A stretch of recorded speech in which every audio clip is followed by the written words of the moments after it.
Hi, everybody. You are watching on the Town Witn Tanya. I'm your host. We are back again this week. Thank you so much for joining us. Today's guest is the youngest candidate running for Mt Kisco Village Trustee. And we wanted to chat with him about his vision for the village of Mt Kisco. Please welcome Braille Diaz. Hi. Hey, Tanya. How you doing? How are you? How are you? Good. Good to see you again. I'm very happy to be back. Yes, thank you. Thank you so much for joining us. We're excited. What was I going to say? So first, let's see. Well, tell us a little bit about you. What inspired you to run for trustee at such a young age? Sure. Yeah. Well, I've always had a passion for politics from a very young age. Since I would say about third grade. My goodness, I remember I used to read the New York Times at that age. And it's just always been a passion of mine. As far as running for trustee here in Mt Kisco, I grew up here in Mt Kisco. I went to Bedford Central School District, West Patton, then Fox Lane Middle School, Fox Lane High School. Then, being involved with the Boys and Girls Club. And the Boys and Girls Club, I remember they used to have the mayor come in and give a presentation, while I was there. And so I've always had my eye on everything that's been going on, And it's been an interesting time. It's an interesting political climate that we're in over the years. When I first started paying attention, you had, I remember the first election that I really paid attention to was the Obama-McCain election. Right. And so that really brought about my fascination with politics, Yeah.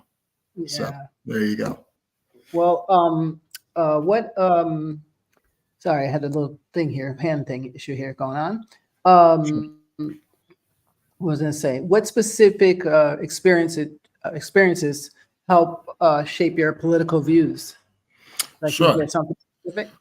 Well, I mean, there's a number of them. In fact, I have some experience actually in local politics. I interned for the Bedford Municipal Court, where I got to work with Judge David Mencken. I worked with State Senator Terrence Murphy in the state Senate, and then I worked as a legislative aide in the Westchester County Board of Legislators. All during my time in high school, believe it or not. Wow. And so I got to see and learn the process at a very young age. And that's really shaped me on my opinions. And I know some of the players in the game and what they stand for. And so that shaped me into what I believe in today. And not only that, of course, but very significant influence on me is my experience in the church as well. 4 years in the seminary, and always being close with the priest and my studies, and that gave me a very good moral compass in regards to my belief system. Right, and doing the right thing always, Right. which is why I'm double interested. So you've done a lot of volunteer work in the firefighters, I believe, the Boys and Girls Club. Yes. How has that experience will be able to help you in your governance when you're in office? How will those experiences be able to help you?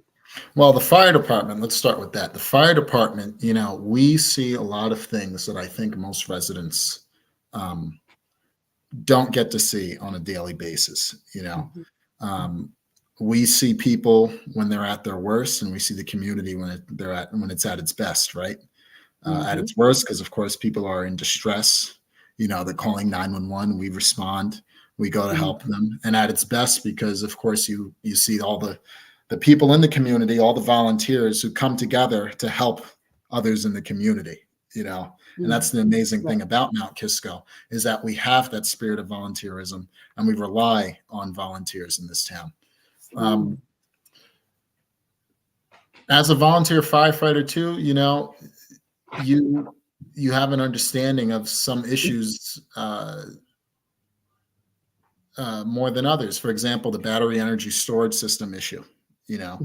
where we're talking about building or constructing large lithium batteries close to residential neighborhoods or next to commercial buildings, which we know poses significant danger to those around that facility and to us as first responders, or the overcrowded housing issue, where we see people here in the village, and it's very unfortunate situation where people are living in inhumane conditions, or you have illegal additions to apartments and so on, and we have to learn to navigate that and work with the building department to try to curb that issue.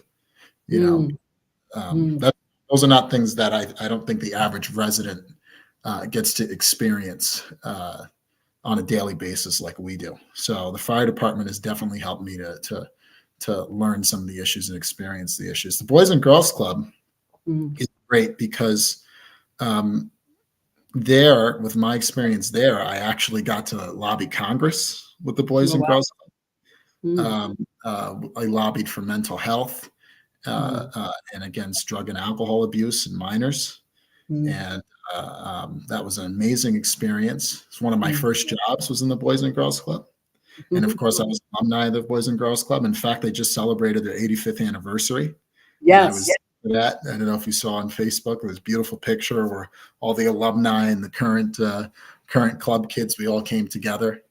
And the Boys and Girls Club, and which was known before as the Boys Club, has been has had a major impact in our community, And I think it's good that, us as village trustees, we recognize the different organizations that do good in our community. We recognize the volunteers that we depend on, and we appreciate everything that they do.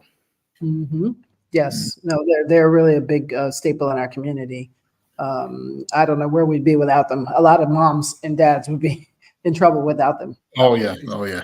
Yeah, because they're affordable, but also in terms of Mt Kisco, what I love about Mt Kisco and our small towns, it is the community that keeps us all together, right? So a place like the Boys and Girls Club, is just one. Even the volunteer firefighters; those are places that you see the community coming together to make it a nicer community, right? And a safer community. Well, everything's community based, and I love the Boys and Girls Club for that. They add on to that, Exactly. So, great one. Now the young people, how do you plan on bringing them into, that their voices are heard in the future? Because I don't think we really get. I don't think they're real. It's not anybody's fault. Like it may be actually their fault that they're not stepping up. Like someone like yourself, I consider you're a man, but you're still young. Young compared to me. And so it may be their fault that they're not the ones saying, you know what, I'm 18, but I want to be heard, and I'm going to these meetings in town because I don't see any there. When I go, I don't see any. There's actually a lot. I understand why they don't go, because sometimes the meetings could be when you got people that are stubborn and stuck on one thing and they don't want anything different. It could be annoying. So people I just won't go. But what they don't understand, especially young people, is you need to go. You need to understand what is the village trustee. You need to understand what the local mayor is, what a town assessor is. You need to understand all those elements. So then when you get to the bigger politics, you understand what's going on. Right. So sure. So in fact, I have to tell you, I've already started to try to get some young people involved. In fact, in my campaign, I have a number of young high schoolers who've decided to join me in canvassing, join us in our meetings, and we get to explain to them the process and some of the legal stuff that's involved in running for office. I think that in regards to getting young people involved as a village trustee, I think a great idea, and something that we don't have, is that we need to start having internships. I think it's very good. We should work with the local high school, local school district, and try to get some interns into Village Hall. Maybe an intern that can shadow the village manager, an intern that could shadow the mayor or one of the trustees, or whatever it may be, to build that interest. And then, or maybe even work with the school to develop some sort of after school club where we can help organize to have different village officials go and present themselves to students to build up that interest. Brilliant idea.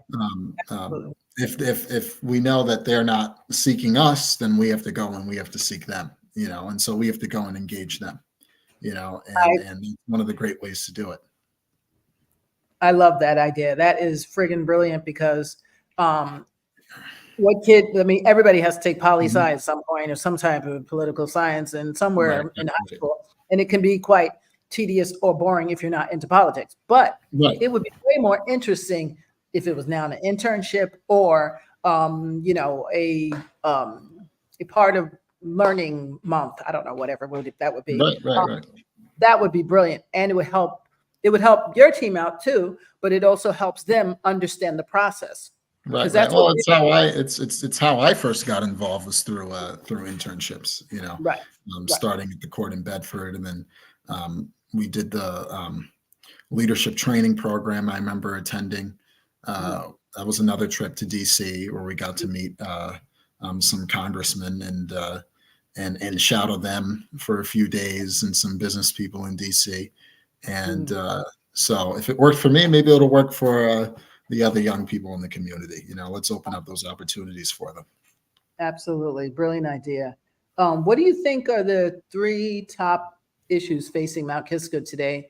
And what specific solutions do you have? What do you propose to them? Sure. Well, I mean, if I were to list 3, I would probably start with number 1, public safety. Okay. Number 2 would probably be infrastructure. Okay. And then number 3, I would probably say pedestrian and traffic safety, which I guess could kind of go along with public safety. And then you also have a major issue, which I mentioned before, of overcrowded housing and things of that nature. Now, as far as public safety is concerned, I have a few ideas. Mount Kisco for a long time, we've had issues with loitering. We've had issues with public intoxication, et cetera. And, there's a number of steps that could be taken that we need to take. Number 1, and I mentioned this in our last podcast, is to have a humane approach, working with different organizations to provide rehabilitation programs, but while also at the same time giving our law enforcement the ability to say, what, enough is enough, and maybe you could get a ticket or whatever it may be. I'm in support of creating a loitering law here in Mount Kisco. I've reviewed the village code. And as far as I was able to see, I did not see a loitering law in our village code. I thought they got rid of it. No, I think they did. I think because I remember when I was young, they tried to get me with loitering as a kid. But luckily, this was back in the day. Sure. Go figure. We were young, and I don't know what we did. I don't know if we did. Sure. But they were like, you can't hang around here. They told some of my friends, you can't hang in front of the store about Mount Kisco. But I was like, everybody else is. Right. So why are you coming after me? Now they got rid of the law. But I'm like, wait a minute. I remember some kids getting harassed for just being in front of a store, and I'm like, it's a store. Well, that's not what we want. That's what we want. But what I support is if I see a group of people clearly intoxicated, clearly causing a nuisance, then I want to give the police the tools that are necessary to be able to deal with that issue. Absolutely, I get that. So that's my goal. That's my goal in creating a loitering law. So that's just one of my ideas. I also want another issue too.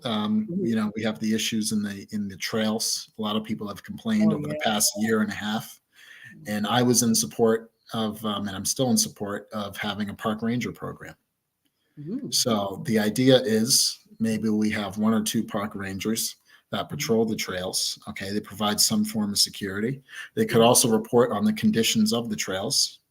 Whether that means a significant amount of trash is in the trail. They can report to the village and say, we have a large number of trash here, large amount of trash here. We can have the DPW clean it up. Maybe they could report on conditions such as dry brush and leaves, and they could report to the village, look, we have a significant amount of dry brush, leaves, dead foliage, could brush fire hazard. And we've been seeing throughout Westchester, Putnam, and Orange counties large brush fires because of exactly what we're discussing. And in fact, in the fire department, we had a few brush fires recently here in Mt Kisco. And so that would be very helpful with that. And I also want to work with other agencies, not just the Westchester County Police, but also with MTAPD, in regards to Kirby Plaza and the train station. That's how always had a number of issues. And I think MTAPD could do their part to help as well. Just being able, let's say if they post an MTA police officer at the train station, I think that can work as a significant deterrent, to some of the issues that Kirby Plaza has seen recently. So those are just my ideas. Yeah, and then as far as infrastructure is concerned, we see road maintenance, a large amount of Mt Kisco, a lot of our roads are in fact state roads and county roads. Lexington is a county road. North Bedford Road, South Bedford Road, those are maintained by the state. And so we have to be pressuring New York State DOT and Westchester County DOT and say, look, these roads need to be paved. Oh, I These didn't know roads that. need to be maintained. Not everything is controlled by the village, but it takes someone to go up to those agencies and say, can you please deal with this, and to advocate for the community. Another issue too is the overpasses. So you have the Prestonway Bridge and I think the West Main Bridge. The West Main is the one directly next to the train station, and Prestonway is the one by Target. That they both connect to Kisco Avenue. Who's in charge of that?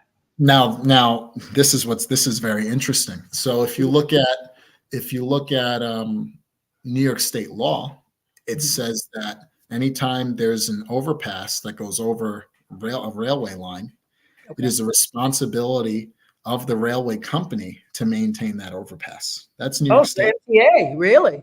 Yes, MTA. Get out of town. I never knew that. Oh yes. And so recently, I know that there's been talk about the village paying to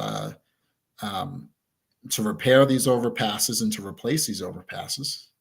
And I personally am opposed to that.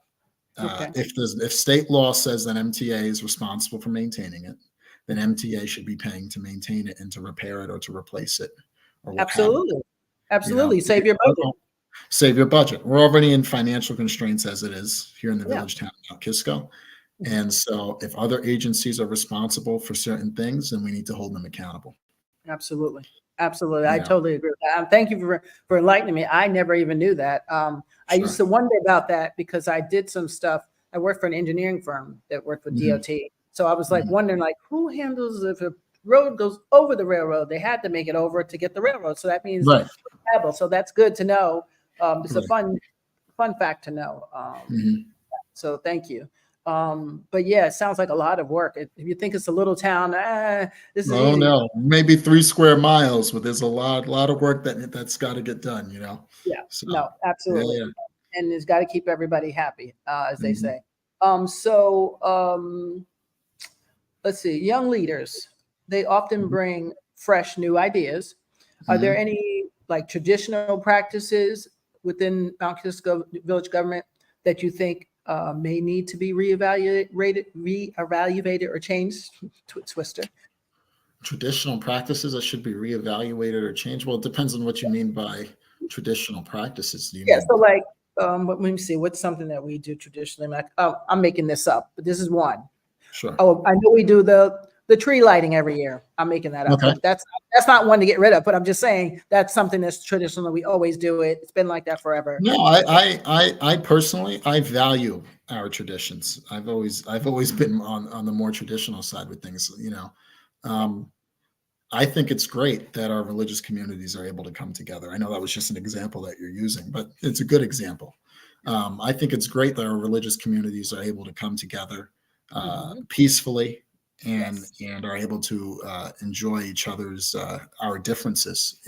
Whether Mhm. it's the Christmas tree lighting, the menorah lighting, the Knights of Columbus crash, the Good Friday procession. In fact, one of the first times I spoke before the village board was Mhm. in defense of those very practices. Okay. There was a certain individual uh, who decided to constantly, during their time on the board, attack those practices. And Mhm. I came before the board and said, this is wrong, Right. and we should appreciate what we have here. Mount Right. Kisco, we're very blessed to be a very diverse community, Yes. and we need to celebrate, that diversity.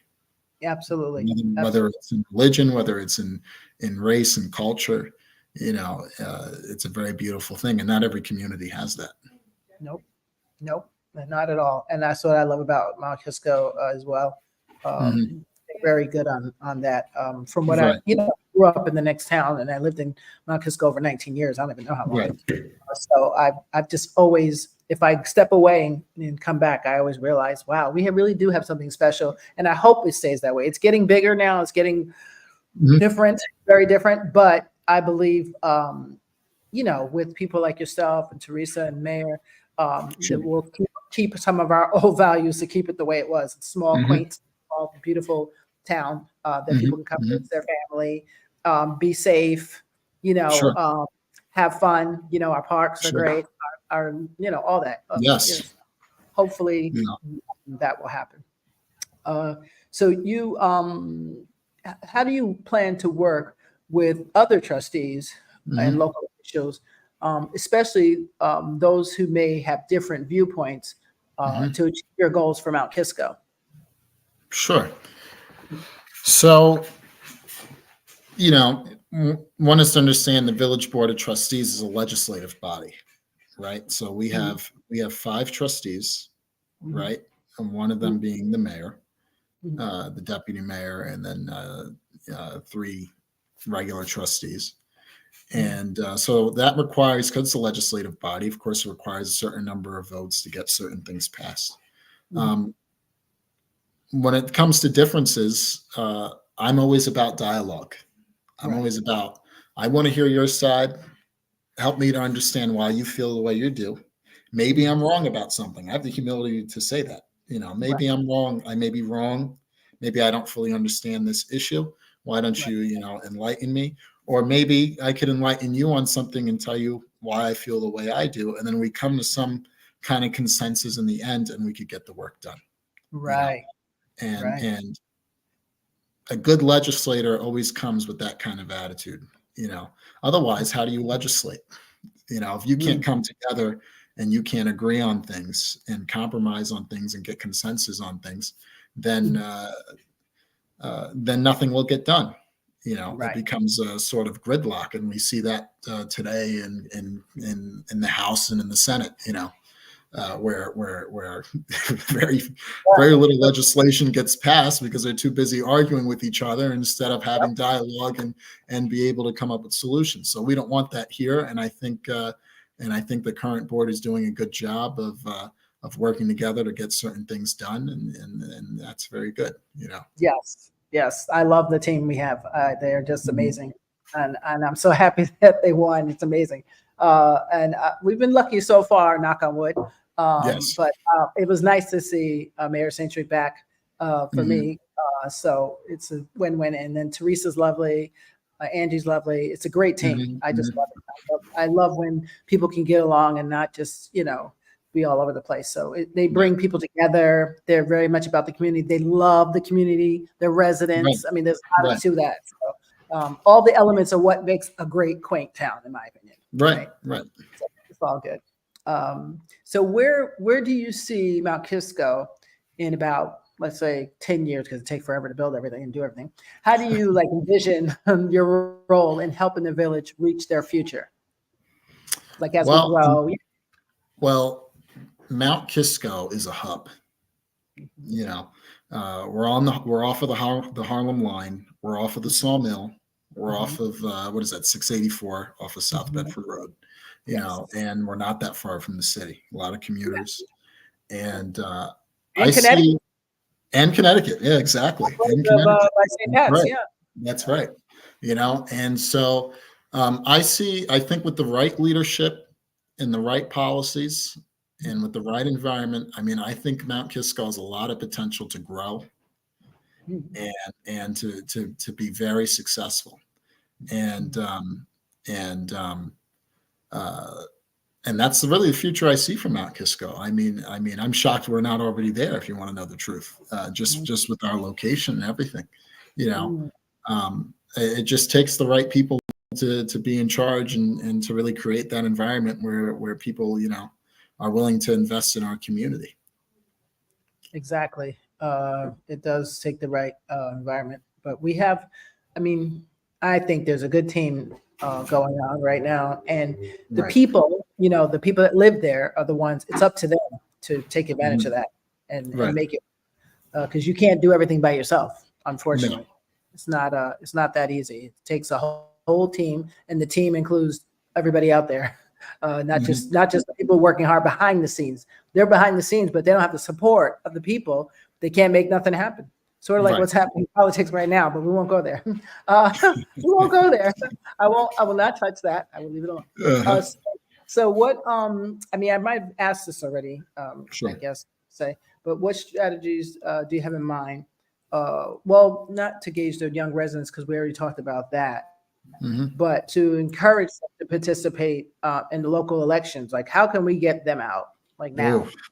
Because it's been a challenge. I've talked to 5. I'm not even voting. I was like, what? Oh yeah, I know. They don't understand the power of an ancestor dying so you can vote. It's tough. It's tough. I mean, I remember when I was in high school. I remember I was registered by the League of Women Voters used to come around and, they looked for 18-year-old students and they would register them. I know recently, League of Women Voters it's kind of been a struggle for them. They've told us candidates here, they don't have enough personnel to do certain things, et cetera. So we have to find new ways of engaging, these young people and these students. Like I said before, I mean, it could mean creating a club where we engage them, help them to understand what local government is all about. And I mean, it's not just, and by the way, it's not just the young people, when it comes to local politics, a lot of people really don't pay attention. They focus on maybe the congressional race or the presidential race, but they don't realize that your local government has a lot of influence on your day-to-day life. And so we should really hold it in just as high regard as any state or federal race, so it's a matter of educating people, and it may even be a matter of educating the parents and those who are influences, around the young people, Yes, definitely. It's such a challenge because I just can't understand why they don't see it the way we. But that's in my generation, particularly. Not everybody, because I got some of my age. They're like, I ain't voting because it's just nobody to vote for. I said there isn't, but just make a friggin' choice because somebody died so that you'd have a choice. Right. Like it's one thing, like you've always had the opportunity to vote, then you don't see it the same way. But especially, like my forever mom was a civil rights leader. You know what I'm saying? She lost some of her vision because of a Molotov cocktail during this Dr. sit-in in Alabama. So I'm going to vote because guess what? She lost some of her vision because of that. There's other people, thousands of other people besides our lovely Dr. King who worked with him and lost vision, lost lives. You know what I'm saying? So that's the only, I think, like I got to vote whether I like it or not, or whether I like somebody or not, I got to make a decision. It may not be the best. That's a possibility. But at least I did because some people could not vote in the 50s. Like that boggles my mind. And it's not that long ago. Yeah, exactly. Like in the context of history, it's not that long ago. Yeah, no, it's crazy to think that you couldn't drink from a water fountain. You couldn't go here. You couldn't do this. And now you're just going to take it like, blow it off like, I don't care. Like, what? Right. So it's not being installed in the young people, the gratitude. and the humility of somebody did this for us. So let me get a group of my friends, make it fun. Have a voting party of if I was Right, 18, 19, exactly. 20, I'd have okay, we're going to all meet at my house. We're going to all decide on which politician we like and why we like them. Then we'll make our decision. And together we'll do a block vote. We'll say all 20 of us are going to vote for this person. That's what I'd be doing. That's how you make it fun. That's eventually right. how I started wanting to get more into politics, because I was like, this could be fun if I do it the right way. Now, will I win what I want? Maybe not. But guess what? At least I'm in the game and I tried. At least you tried, you participated, you know? Yeah, that's it. You know, if I heard one woman, I was knocking on doors. I think she said to me, if you don't vote, then don't complain. You know, she told me, you know, she votes in every election because she wants to be able to say, you know, at least I tried, you know, just like you said. And if you don't vote, don't complain, you know, and that stuck with me, you know. Don't complain. And my niece told me that, believe it or not. She's in her 30s, but she told me that. And I said, she's got a point, because I almost considered not voting at all this year. But then I said, no, nothing's going to stop me. There's no way, because you if have I to get out, you have to vote. Yeah, you have to. Yeah, you just have to. I'm glad I did. I'm very happy I did, because if whoever I voted for doesn't win, at least I can say, and let's say some problem arises, at least I can say, well, see, that's what happens when you don't vote. You just let the other person get in, but automatic, you know. So right. And you know, the other thing is too with voting. I mean, people have to do their research before they vote. Make an informed decision. Yes. You know, I Don't think in George Washington, I think he envisioned this, you know, when it came to the party system here in the U.S. when it was first really introduced, the two-party system. You know, people have a habit of just voting across the line.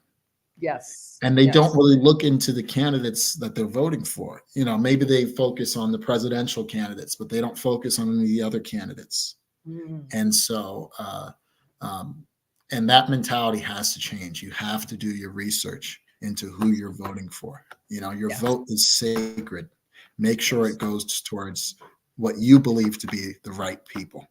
Don't vote. Don't go out and vote across the line, and then later on, you discover all these things, and then you regret that vote. You know, you know. So.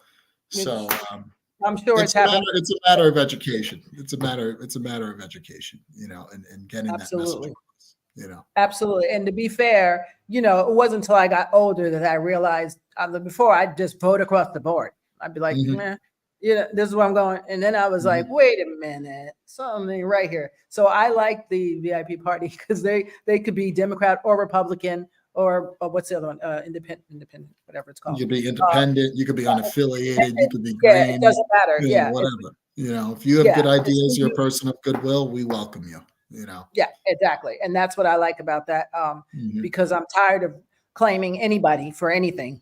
Like I'm not claiming nobody anymore. If you can't do nothing for the people, I probably won't like you anyway. That's just me. That's just me. I'm a people. You and I agree on that one for sure. You know, I'm just saying. No, I need you to know. I mean, I personally, I've seen it over the years. You know, it's amazing. You have a lot of politicians that come around, you know, during election season, and once election season's done, you don't see them again. You know? I told somebody that. I actually told somebody. I said, you know, it's funny. I see you knocked on my door. You got my vote. I got my neighbors to vote for you, and I never seen you again. That's interesting. This year, I ain't voting for you at all. That's what I told them. And I know they were like, yeah. And I don't blame you for that, you know? Yeah, you can't do that. And that's what I like about you guys, too. This party that's going on now, I noticed that they stay engaged in the community. It's very important. Teresa and them, mayor, they stay engaged. And it's not just like a show off. This is what we're doing. It's not a one up, none of that. No, it's not about, you know, a lot of politicians, they show up to events. I mean, I've seen it, you know, running. I mean, it's incredible, you know.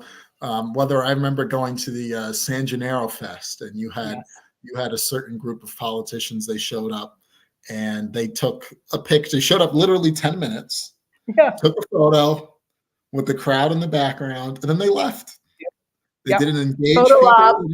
They didn't do nothing. They do the photo ops all the time, right, you know. And meanwhile, Teresa, Mike, and I, we stayed for the whole event. We had such a good time, and we got to meet a lot of the residents, and join in on the party and eat good food, and I love doing that. I love engaging the people, and meeting new people and developing great relationships, with the residents.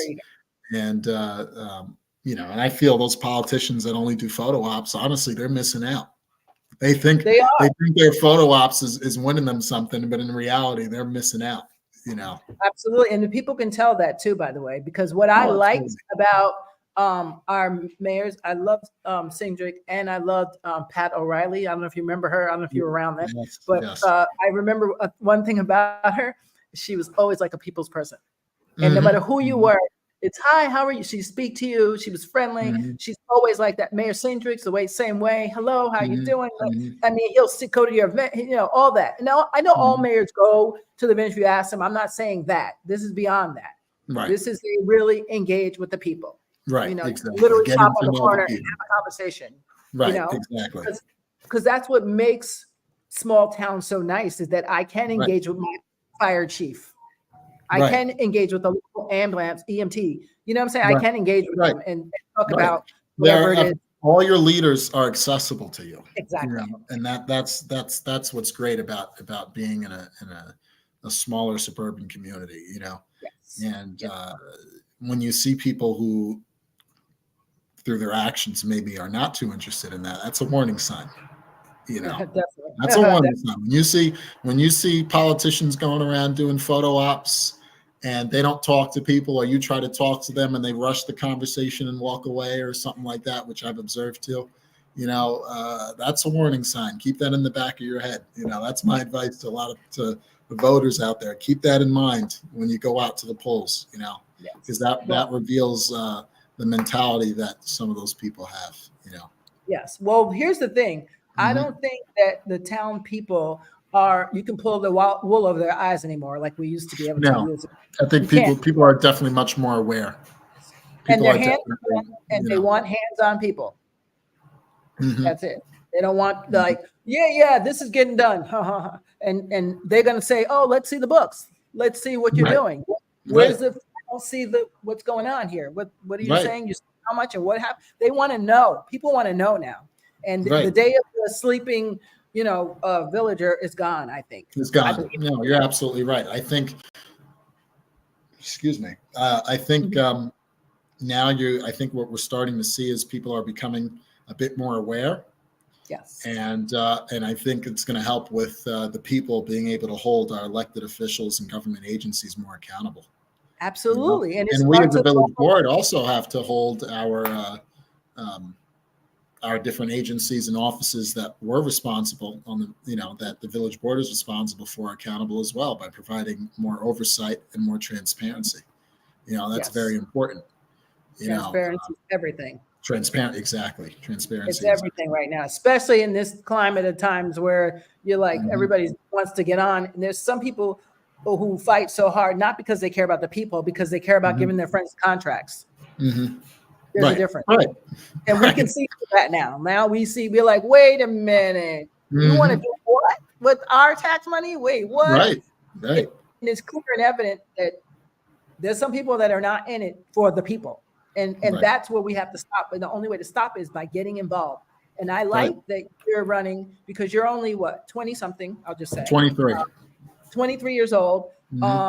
And so you're one of the people I say who saw something and you're going to do something because you want to see something. You think that something needs to change. So you're going to be the change you want to see. Exactly. That's it. We can't sit around saying, well, I don't know why we don't have this. And our town doesn't have that. And our town this. And because we would have had cell towers in the park had someone not said, wait a minute. If people didn't stand up and say something, those cell towers.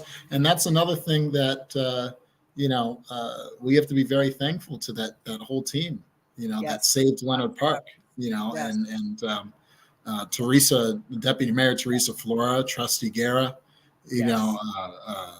Mayor Mike, they were all a part of that, Yes. And I remember the first idea of like, wait a minute. And I remember seeing it for the first time. I was in Pittsburgh at the time, You know, Yes. I was in Pittsburgh, getting ready. I was still a seminarian, and I was getting ready for a big mass that we were going to do, a big ceremony. And I remember seeing on Facebook, I couldn't believe it. It happened to come up on my feed, and I just couldn't believe it. Yeah. How could this even be considered? I went to Camp Iroquois, Yes, as a I kid. know. I worked at Camp Iroquois as a counselor, and I just couldn't believe it. That is that was a part of all of anyone who's from Mount Kisco. It's a part of our childhood, Yes. everybody goes to Leonard Park, but you see, that's why we have to be, and I encourage people, go to the village board meetings, see what's going on, look at the agenda. They're live streamed on Facebook and on YouTube, watch the village board meetings so that you see what's going on, so that there's no surprises. And if there's something you don't like, you could always, or maybe there's something you do like, whatever, you could always write an email or write a letter to the board. You can appear in person and ask the board questions, or make a statement, and maybe you can do some good. I know I did that like I mentioned before, when it came to the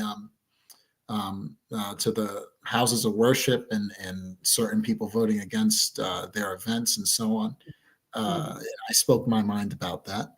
And so if you're passionate about something, get involved, be a part of the process. I know the board is always looking for as well.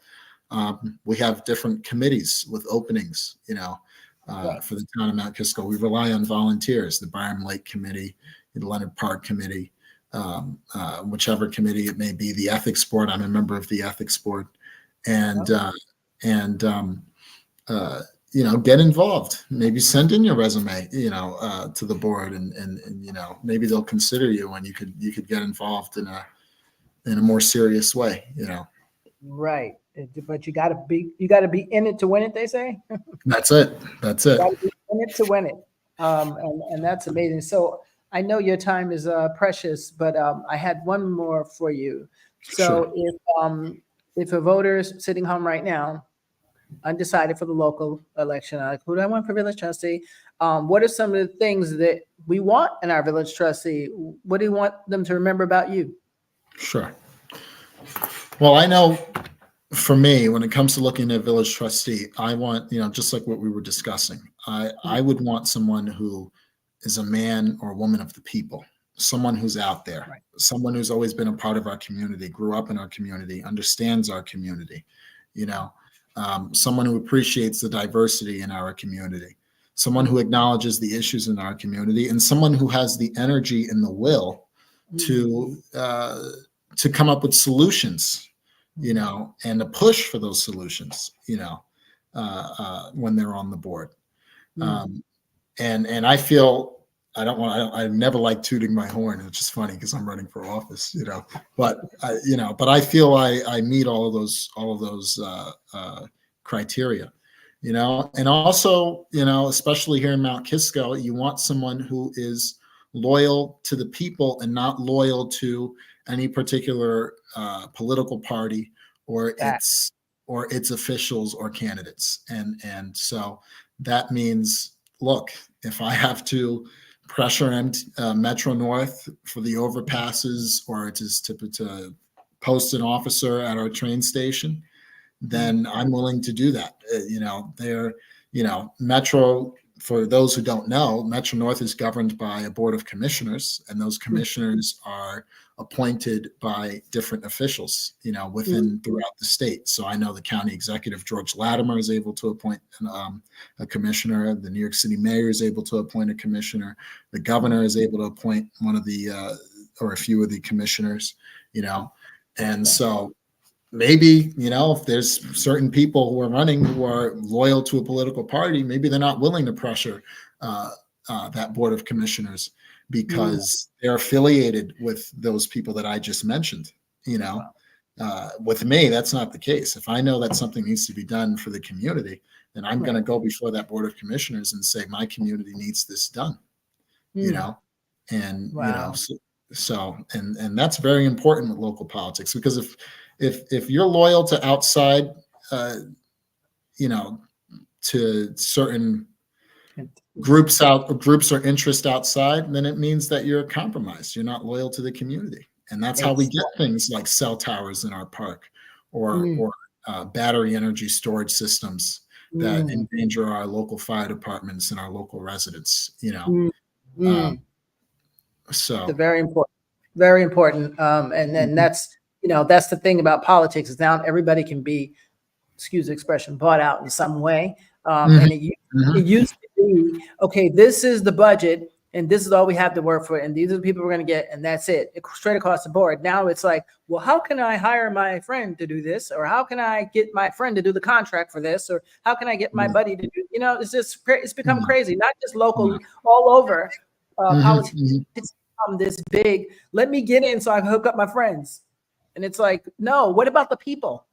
Like, what about the people? That's what your budget's supposed to be about. What are we taking care of healthcare? What are we doing about mental health? What are we doing about the garbage? I mean, whatever the things that come up. I'd like to see it get back to that. I think you're the person to do it. I think the team in now definitely can do it. They've been phenomenal, Teresa and Mayor Sandrick.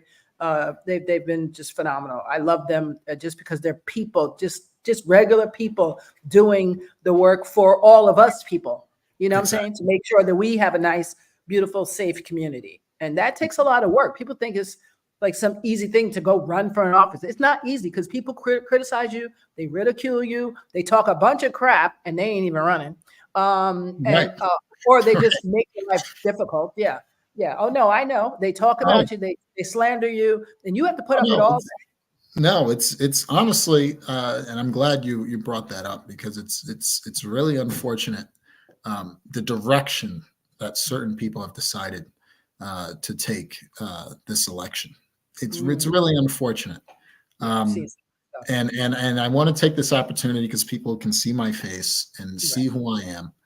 And I want to take the opportunity to condemn that behavior. You know, there was an article written by a certain member of the community on the Examiner saying, beware, I think it was titled, beware of those who are using scare tactics, you know, to win campaigns. The article goes on to accuse our team, the Village Inclusive Party, of being racist against non-whites and immigrant communities. That's hilarious. And I'm sorry. I found that hilarious because number one, I'm the only non-white candidate. And number two, I come from an immigrant community. My mother's side's family is Haitian. My father's side of the family is African-American and Puerto Rican, you know, and I grew up in those cultures, you know, so it's just incredible to me. And you know, we come from a very diverse team. Trustee Guerra, you know, Puerto Rican, you know, Teresa, who comes from an Italian background, you know, and with that diversity, look how we're able to come all together, you know, and come up with solutions and do well for the community. And shame on those people who for political purposes try to slander us and defame us and assassinate our character. So I say shame on you to the person who wrote that article, and that person knows who he is. So shame on you. And shame on the person who encouraged him to write that article as well. Exactly. You know? Well, you know what? Everybody's entitled to opinion, and I believe that Mount Kisco residents are smarter than we think. Right. They're more aware than we think, and so they see stuff like that and realize, I wonder. So to me, I ignore stuff like that because I know that's not. It's hilarious to even when I read it, I was like, wait, what? You can't honestly. My initial reaction, I laughed. I laughed when I saw it too. I thought it was a joke. I was like, you know, I couldn't believe it. I thought it was hilarious. I laughed. You know, and then you know how I am. I'd be the first one to call racism if it was. I'd be the first one. And I honestly enjoy all of you individually as human beings first, and then as a collective, the team. I love the team too. I love you and what you do. I'd be the first one to call you out, even if you're African American, Chinese. I don't care what you are, black. What you are. If you're doing something wrong, you should be. You know, you should be held accountable. Right. I'm the first one. So if I don't see it, I don't know what they're looking at, but okay, if that's how you want to say it. Exactly. It was just hilarious. So just ignore stuff like that. I think you're doing a fantastic job of being a community person, which is what it comes down to, right? Exactly. And I wish you luck on it's the 5th, November 5th, correct? November 5th. So November you 5th. guys Get out and vote. If you haven't voted yet, get out and vote. Yes. Early voting continues from now to November 3rd. So I guess tomorrow, right? And Yeah, then, wow, already. can you believe that? And then November 4th, there's no voting. And then November 5th is election day. Wow. So you have it's going down, guys. And Oh, it's going please, down. We're on the final stretch here. Yeah. yeah, don't underestimate the local election. Please don't do it, because I didn't know better. To be honest and be fair, I didn't really. My mom was on the voting thing, so shame on me. And she told me the things, but as a young person, you're like, I don't care about that. But now that I'm a mother and a grandmother, I'm like, wow, I need to care about that. Like, I mean, it took me a while, but I caught on. But it wasn't until I became a mother. Luckily, I was still in my 20s, but it's I be fair and be honest. It wasn't like I was just like 18 and like, yeah, I'm just gonna go vote and blah blah. I didn't realize how silly I was and uninformed I was until I started seeing things and seeing the big picture of like how just even go to the local town meeting. I've been to some and I'm like, oh, if I hadn't been here, I would have not voted on that, and it could have went the other way. You know what I'm saying? Little, even the lamps. Not lamps, what do you call them? The light poles on your town road. If you don't go, like I live in Beverly Hills, but there's a light that's always frigging out and it ticks me off. But it took everybody going to the meeting for them to say, oh, that's a Con Ed issue. It's going to be solved. We're going to get the light back. They took it out because it was bothering the people that lived in the house. Oh, now I would have never known that. I would have never known that. Exactly. I do know. I've walked up from the train station 4 o'clock in the morning, or whatever the last train, 1 o'clock in the morning, whatever the last train is. Right. Pitch black. So that's a problem, right? But now I know it wasn't even a local town thing. It was a Con Ed thing. You see? But you wouldn't know that if you don't go to you wouldn't know unless you got involved in some way. Yes. So get involved, guys. And our time's up, but I appreciate you always, and you're always welcome here. And by the way, thank you guys for watching and for those who gave feedback. By the way, someone else is running and reached out. I don't know if I told you this. Someone else had reached out, your opposing team, I guess, had reached out and was like, I should be able to come on the show and give my side of the opinion. I want everybody to know something. Anybody's always welcome to my show that has a platform or has something to really say.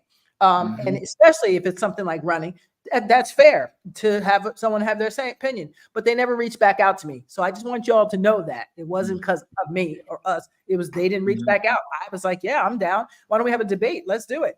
But I never heard back. So I don't know what happened. I don't really, it is what it is, but I'm just letting people know. So in case, they want to sling something, that the truth is I reached back out and said, please, I'd be my guest. Of course. I don't mind. Because whatever I say, I always stand by what I say. Like nothing can change my mind, right? So, but I'm always gracious to anyone that comes on my show, because that's what a good host does, right? I'm not going to be, you're running against. So I would never do that. So just to be fair, anyone is welcome. That is, especially when it comes to politics and there's one side, another side. Sure, you're always welcome on. But if you don't come and don't respond, I can't help you. That's it. So thank you, Braille, for coming. I really appreciate you. Thank you for having me, Tanya. It's always a pleasure. Yes, we're wishing you luck on the 5th. And guys, go out and vote. If you don't know, if you want to donate, go to the campaign, www.mkvip.org. And that's how things happen, guys. It doesn't happen by just wishing it in. It happens because we do things to make it happen. And that takes everybody, the community and the politicians together, right? So don't complain if you're not out here voting and trying to make things happen. Get people in office who care about the people and not the politics part, the other part. Exactly. Right? Exactly. So that's it. So thank you. And thank you all my viewers. And we will have a show tomorrow. I know this is unusual, but we had to, let Braille come on today because he's amazing. And I'm all for change and change with values, right? We talked about that. So it doesn't necessarily mean we're going to just switch everything up. It just means that there's fresh people that have fresh ideas that will keep it going. Because remember, towns and villages that don't have young people participating, guess what happens to your town and village? I'm just saying. You get swallowed up by the big guys, or you something else, just it never stays quaint anymore. So thank you, Braille. And viewers, anytime. You're always welcome back. And definitely if you win, come back. Oh, for sure. We'd like to talk about that. Well, we might make this maybe a monthly thing. I think it's a great. Yeah, exactly. Yeah, check the word out to the community. Ask questions on different issues. Don't get me started. You don't got to. You don't have the board. We'll have a good time with this. So we can definitely do it. So don't tell me nothing. Don't give me no ideas. I might like this. Don't give me any ideas, though. But thank you, guys. Check out Sunday's show. A great author, painter, who had polio and as a child and became a known painter. He will be here Sunday. So thank you, guys, and we will hang out with me, Braille. We will see you guys tomorrow, 4 p.m. Bye.